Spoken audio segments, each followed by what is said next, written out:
नमस्कार दोस्तों, जय हिंद, जय भारत, वंदे मातरम। सभी भाइयों को राम राम और सभी प्यारे मित्रों को मेरा सलाम। तो आइए दोस्तों, क्षेत्रफल की क्लास में आयत चल रहा था और आयत के बाद एक छोटा सा कंसेप्ट और है जिस पे एक छोटी सी क्लास में आपके लिए लेने वाला हूँ, और ये है कमरे की चारों दीवारों का क्षेत्रफल। तो देखिए, अभी आप सभी पढ़ रहे हैं तो आप किसी न किसी कमरे में तो बैठे ही होंगे, और अगर हम उस कमरे की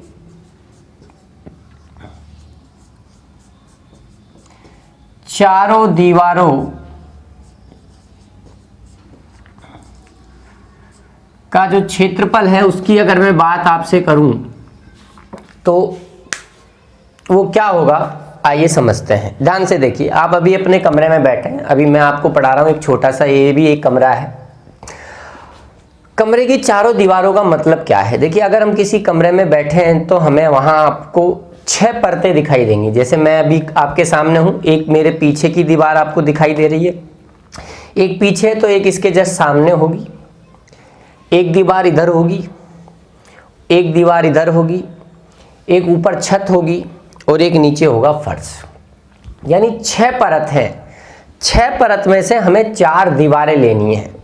आप सभी ये बात जानते हैं कि फर्श और छत कभी दीवार में नहीं आता। दीवार कौन सी है? मेरी पीछे वाली, मेरे सामने वाली, मेरे इस हाथ की तरफ, ठीक है, और मेरे इस हाथ की तरफ, एक बाएं हाथ की तरफ, एक दाएं हाथ की तरफ। तो ये है 4 दीवारें, पीछे, आगे, बाएं और दाएं। तो इन चारों दीवारों का हमें क्षेत्रफल निकालना है। छत और फर्श कभी भी चारों दीवारों में नहीं आती। अब देखो, जैसे ही हम हमारे कमरे में बात करेंगे तो कमरे में अगर बात करें तो जैसे मान लीजिए अगर आपका कोई कमरा है तो आप कमरे के किसी भी एक पॉइंट पर देखना, नीचे के पॉइंट पर, निचले पॉइंट पर। जैसे अभी ये दीवार है, इस दीवार का जो निचला पॉइंट है उस निचले पॉइंट पर देखेंगे तो आपको एक साइड यूं दिखाई देगी ऊपर, एक साइड आपको यूं दिखाई देगी और एक साइड आपको इस प्रकार से दिखाई देगी, यहाँ ऐसे। तो अगर मैं उस पॉइंट की बात करूं तो इस पॉइंट पे अगर मैं बात करूं तो ये इस कमरे की हो जाती है ऊंचाई, ये इस कमरे की हो जाएगी चौड़ाई, और ये वाली जो साइड है आपकी, ये कमरे की हो जाएगी लंबाई। अब मुझे चारों दीवारों का क्षेत्रफल निकालना है।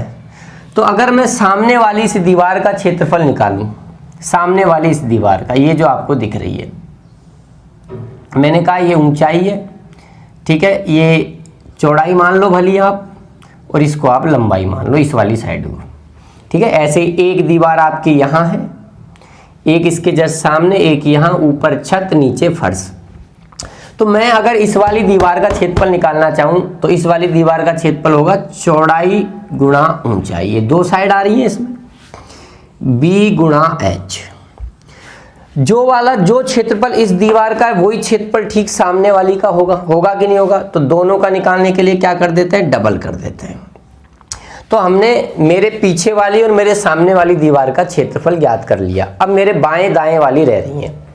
बाएं दाएं का मतलब ये वाली दीवार रह रही है। अब मुझे इस दीवार का क्षेत्रफल निकालना है, तो ये हो गई इसकी लंबाई और ये हो गई इसकी ऊंचाई। तो इस वाली दीवार का क्षेत्रफल, इस वाली दीवार का क्षेत्रफल हो गया लंबाई गुणा ऊंचाई, लंबाई गुणा ऊंचाई।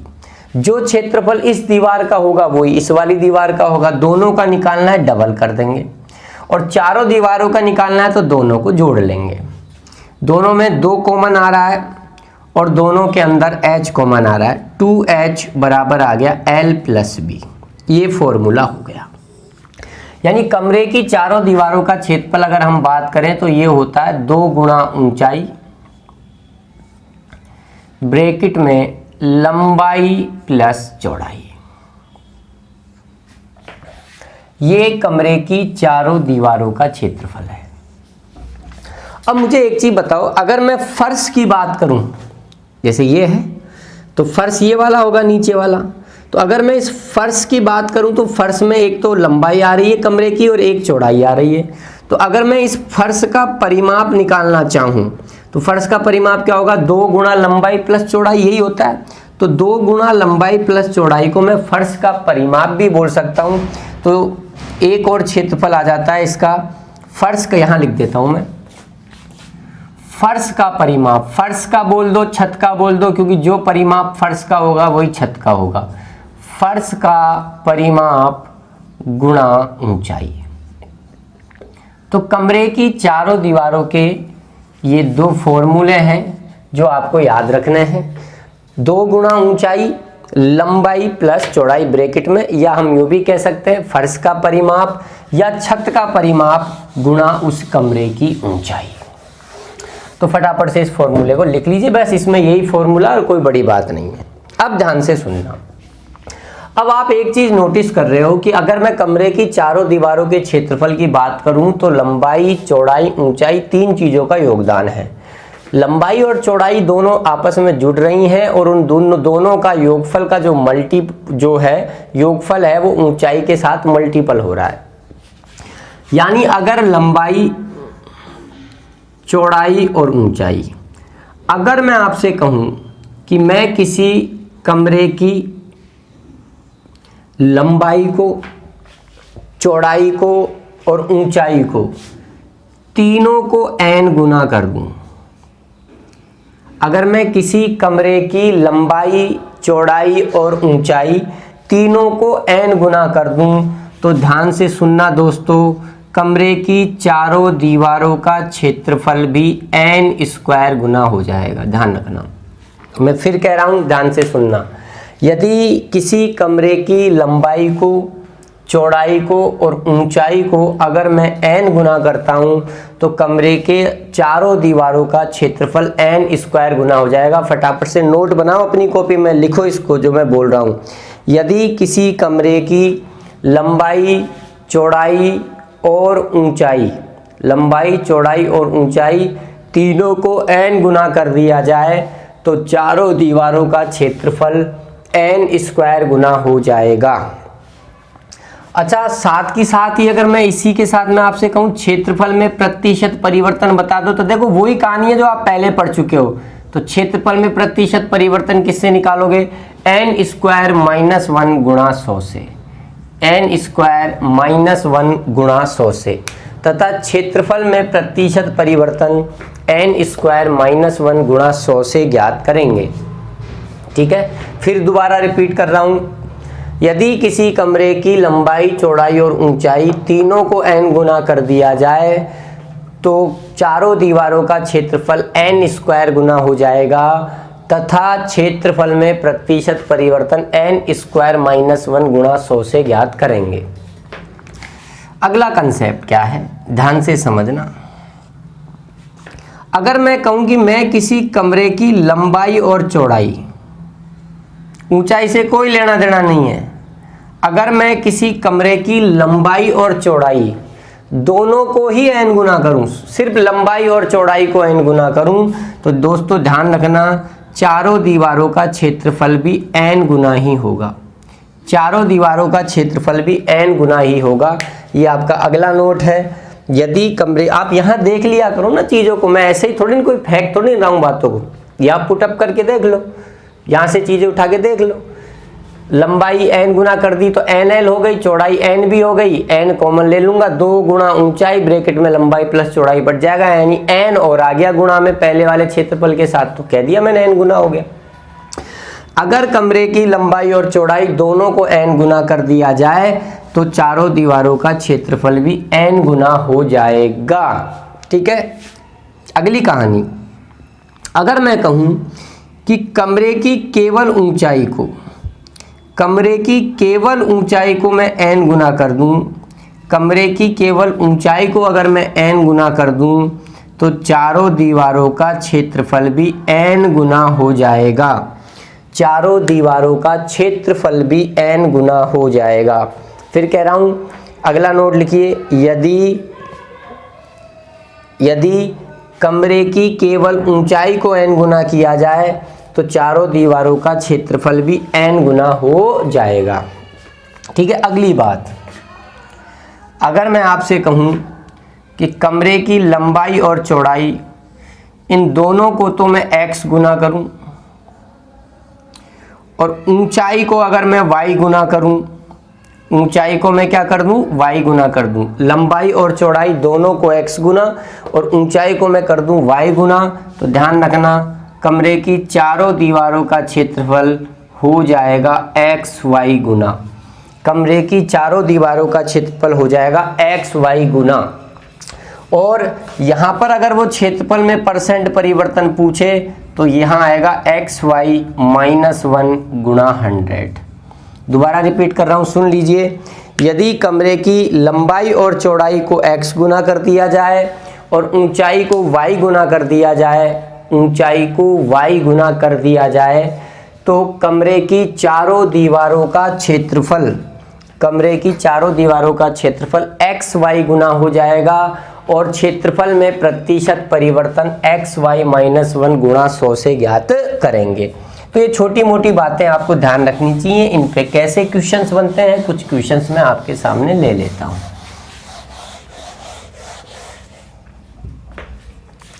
मान लो मैंने क्वेश्चन दिया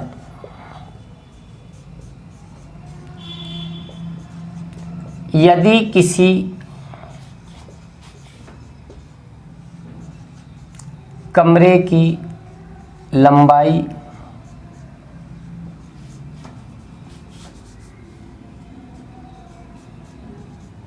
चौड़ाई तथा ऊंचाई को 3 गुना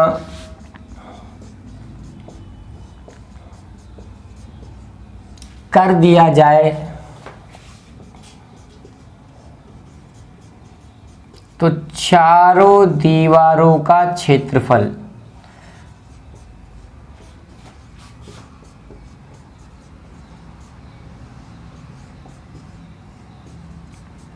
हो जाएगा। बोलो, अभी बताया था, देखो तीनों की बात करी है, लंबाई को भी, चौड़ाई को भी और ऊंचाई को भी, तीनों को 3 गुना किया है। तो अभी आपको बताया था चारों दीवारों का क्षेत्रफल 3 का स्क्वायर यानी हो जाएगा 9 गुना। बस छोटी छोटी बातें याद रखनी है, याद रखनी है बस, और कोई बड़ी बात इसके अंतर्गत नहीं है। छोटा सा चैप्टर है, अभी 20-25 मिनट के दौरान खत्म हो जाएगा ये। मान लो अगर मैं कहूं यदि कमरे की लंबाई तथा चौड़ाई को 4 गुना कर दिया जाए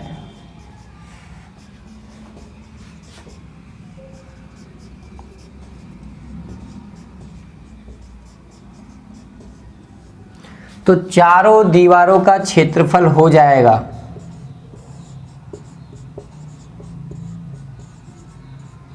चारों दीवारों का क्षेत्रफल होगा। और ये क्वेश्चन इंपॉर्टेंट है, इसको ज्यादा पूछने के चांस रहते हैं क्योंकि बच्चा देखता है लंबाई और चौड़ाई को 4 गुना कर दिया, 4 गुना कर दिया तो चारों दीवारों का क्षेत्रफल पूछ रहा है, तो 4 का स्क्वायर 16 करके आ जाते हैं। जबकि अभी जस्ट मैंने बताया था ऐसा नहीं होता, क्योंकि कमरे की चारों दीवारों के क्षेत्रफल में लंबाई और चौड़ाई आपस में गुणा नहीं होती है, दोनों के बीच में प्लस आता है। लंबाई और चौड़ाई के बीच में प्लस आता है, इसलिए स्क्वायर नहीं करेंगे भाई, प्लस है, दोनों n n गुना हो गई तो n कॉमन लिवेगा, कॉमन आएगा n। अगर दोनों गुणा होते तो 2n गुणा होके n स्क्वायर बनाते, लेकिन ऐसा नहीं है। तो ध्यान रखना, ये इंपॉर्टेंट है। इसमें सबसे ज्यादा जल्दबाजी में बच्चा गलती करता है, 4 का स्क्वायर 16 गुना करके आ जाता है, जबकि आंसर आएगा 4 गुना। मान लो क्वेश्चन दिया जाए यदि कमरे की लंबाई तथा चौड़ाई को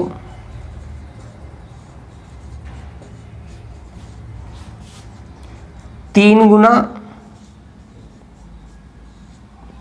तथा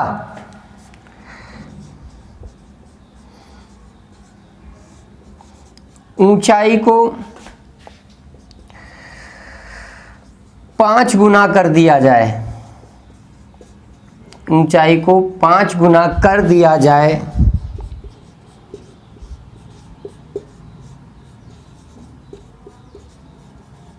तो क्षेत्रफल हो जाएगा, बताओ कितने गुना।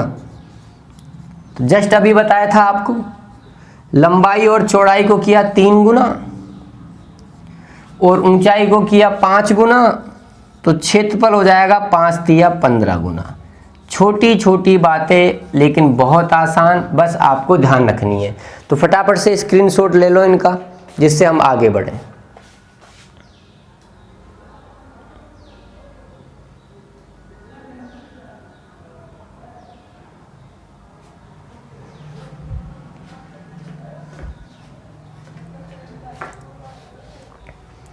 स्क्रीनशॉट ले लीजिए जल्दी से। अभी ख़त्म करते हैं इसको थोड़ी सी देर में, ज़्यादा बड़ी बात इसके अंतर्गत नहीं है।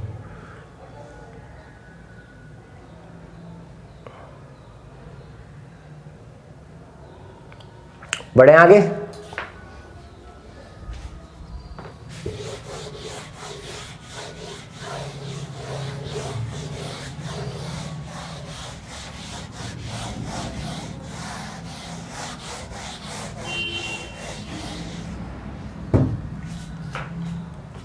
मान लो वो कुछ और क्वेश्चन दे दे, वो कह दे यदि किसी कमरे की लंबाई तथा चौड़ाई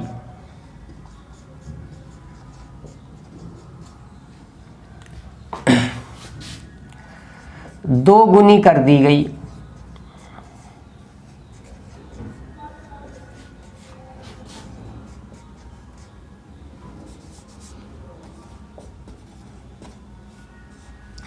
यदि किसी कमरे की लंबाई तथा चौड़ाई 2 गुनी कर दी गई,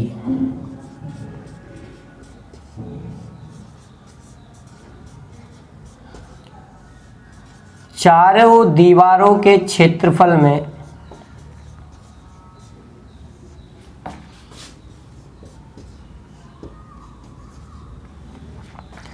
चारों दीवारों के क्षेत्रफल में 500% की वृद्धि करने हेतु, वृद्धि करने के लिए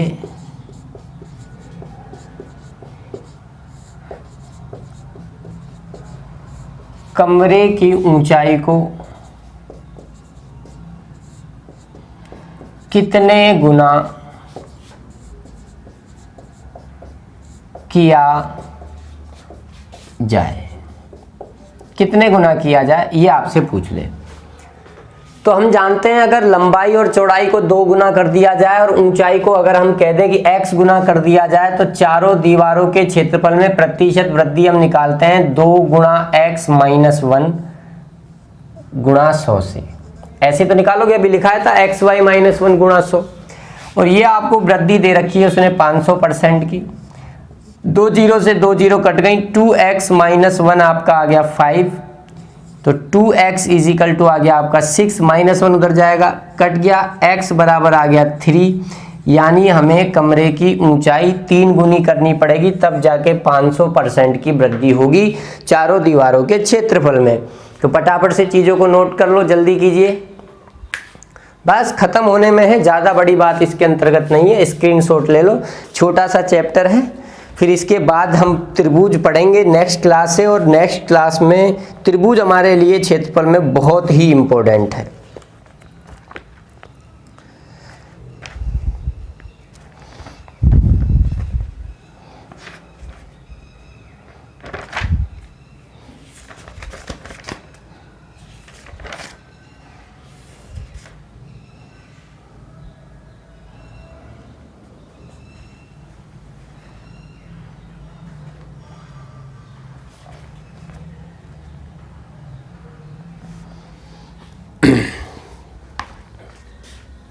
चले बढ़े आगे। आइए कुछ और क्वेश्चंस हैं, उनके ऊपर भी बात कर लेते हैं।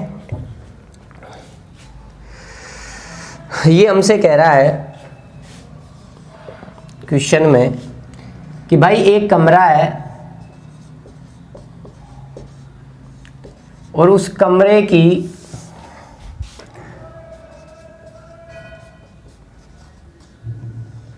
लंबाई और चौड़ाई का अनुपात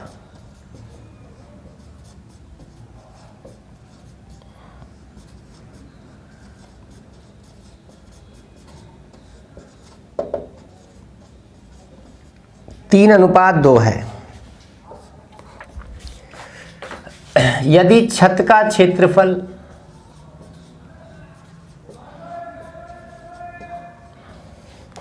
600 वर्ग मीटर हो या 600 मीटर स्क्वायर हो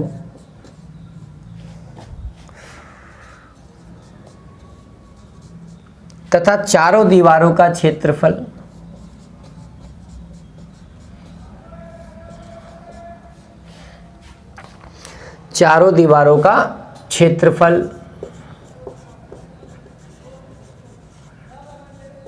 1500 मीटर स्क्वायर हो तो आपसे कमरे की पूछी है ऊंचाई, कि कमरे की ऊंचाई बताओ। ये क्वेश्चन है। आओ देखते हैं भाई। लंबाई और चौड़ाई का अनुपात दे रखा है 3:2। लंबाई और चौड़ाई का अनुपात दिया है 3:2, यानी 3x और 2x। और छत का क्षेत्रफल दिया है 600। छत या फर्श का क्षेत्रफल एक ही बात है। अब बताओ फर्श में क्या आएगी, लंबाई और चौड़ाई। तो फर्श का क्षेत्रफल क्या हो जाएगा, लंबाई गुणा चौड़ाई। जो फर्श का होगा वही छत का होगा। कितना दिया है 600। 3 दूनी 6 से उड़ गया आपका ये 100 बार। एक्स स्क्वायर बराबर आ गया आपका 100। तो बताओ x बराबर आ गया आपका 10। अगर x 10 आ गया तो लंबाई हो गई आपकी 30 और चौड़ाई हो गई आपकी 20। अब हमसे कहा है चारों दीवारों का क्षेत्रफल 1500 मीटर स्क्वायर है, तो कमरे की ऊंचाई बताओ। चारों दीवारों का क्षेत्रफल होता है 2 गुणा ऊंचाई ब्रैकेट में लंबाई प्लस चौड़ाई। 30 प्लस 20 कितना हो गया 50, और ये आपको दे रखा है 1500। 50 दूआ क्या हो गया 100। 100 से आप ये 2 जीरो कट गई, ऊंचाई आपकी आ गई 15 मीटर। बताओ, आसान क्वेश्चन था, कोई बड़ी बात इसके अंतर्गत नहीं थी। चलिए नोट कीजिए फटाफट से।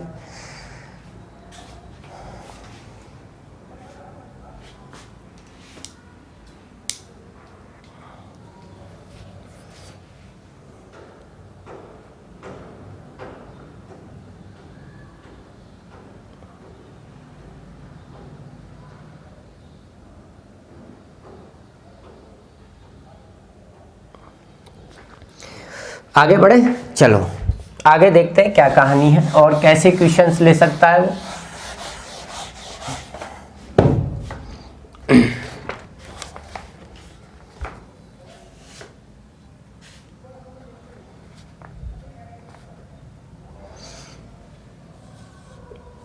ये कह रहा है किसी कमरे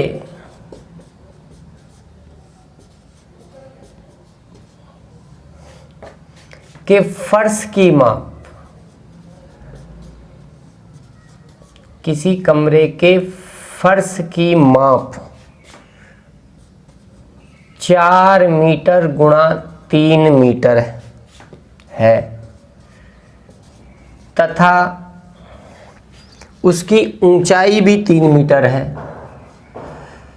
तथा उसकी ऊंचाई 3 मीटर है। कमरे की दीवारों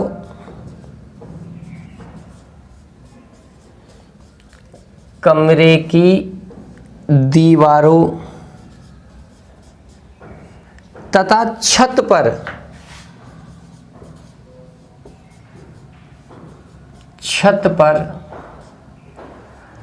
रोगन करना है, मतलब रंग करवाना है, पेंट करवाना है, रोगन करना है। रोगन किए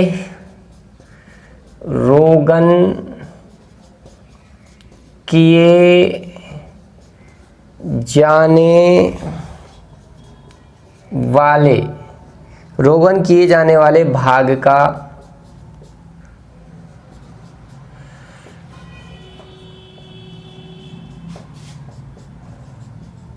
क्षेत्रफल बताइए।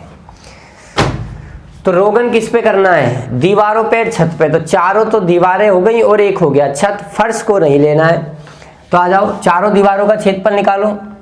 2 गुणा ऊंचाई, ऊंचाई कितनी है 3, ब्रैकेट में लंबाई प्लस चौड़ाई, लंबाई प्लस चौड़ाई, लंबाई कितनी है 4 और 3 7। ये तो आ गया चारों दीवारों का क्षेत्रफल, प्लस छत पर भी क्षेत्रफल रंग करवाना है। तो छत का क्षेत्रफल क्या होगा, जो फर्श का होगा। फर्श में क्या आएगी आपकी लंबाई और चौड़ाई, फर्श में ऊंचाई का तो कोई मतलब नहीं है, लंबाई और चौड़ाई, लंबाई और चौड़ाई कितनी है 4 गुणा 3। तो 7 तिया 21, 2 42, 4 तिया 12, कितना आ गया 54। 54 मीटर स्क्वायर एरिया है जहां पर क्या होगा, रंग किया जाएगा। फटाफट से नोट कर लो।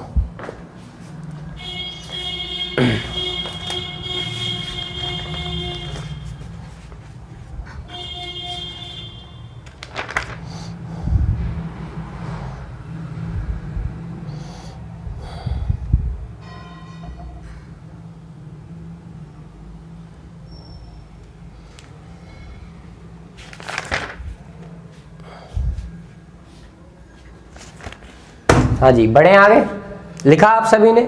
चलो एक और क्वेश्चन ले लेते हैं।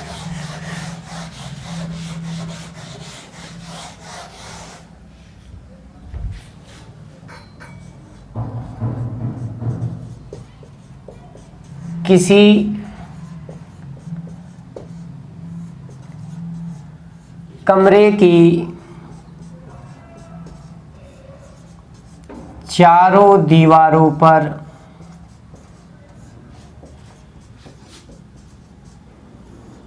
कागज लगाने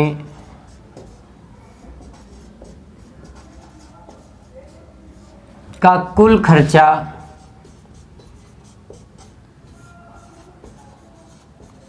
600 रुपये है। किसी कमरे की चारों दीवारें हैं, ये चारों दीवारें, इनके ऊपर मैं कागज चिपकवाऊं पूरी पर, तो 600 रुपये का खर्चा आया। फिर कहा एक दूसरा कमरा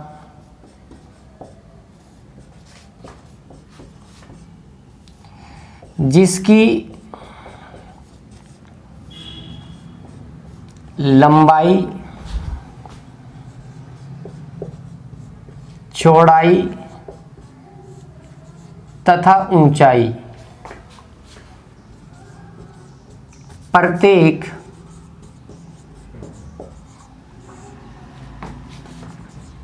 उस कमरे की, उस कमरे से 3 गुनी है।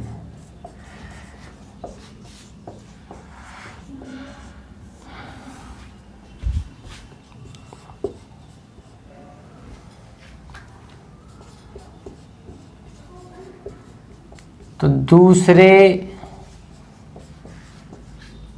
कमरे की चारों दीवारों पर, चारों दीवारों पर कागज लगाने का खर्चा बताइए। ये क्वेश्चन मैंने लिखा। मुझे एक चीज बताओ, अगर आप दीवार के ऊपर कागज चिपका रहे हो तो कागज चिपकाने का खर्चा किस चीज पे डिपेंड करेगा, दीवार के क्षेत्रफल पर। भाई जितना दीवार का क्षेत्रफल है उस पे अगर हम कागज चिपकाएंगे तो कागज भी उतना ही क्षेत्रफल घेरेगा। तो कागज चिपकाने का जो पैसा हमारा लग रहा है वो उस चारों दीवारों के क्षेत्रफल पर निर्भर कर रहा है। तो एक कमरा है, ये कमरा है, इस कमरे का कोई ना कोई क्षेत्रफल है, हमें नहीं मालूम, इसका क्षेत्रफल कितना हमें नहीं मालूम, लेकिन इस क्षेत्रफल में कागज चिपकाने का खर्चा 600 रुपये आया।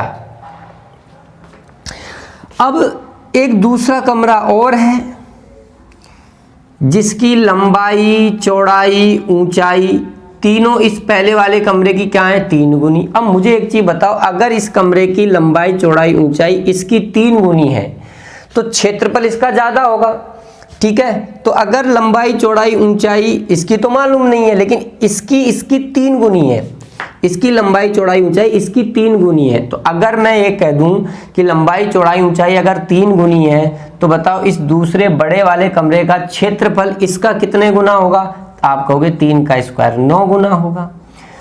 जब इस वाले क्षेत्रफल में कागज बिछाने का खर्चा 600 रुपये है और इस वाले कमरे का क्षेत्रफल इस क्षेत्रफल का 9 गुना है तो फिर खर्चा भी 9 गुना बढ़ जाएगा। खर्चा भी तो 9 गुना हो जाएगा क्योंकि खर्चा भी तो क्षेत्रफल पे डिपेंड कर रहा है। तो 600 गुणा 9 यानी 9 छिकी 5400 रुपये आएगा। 5400 रुपये खर्चा आएगा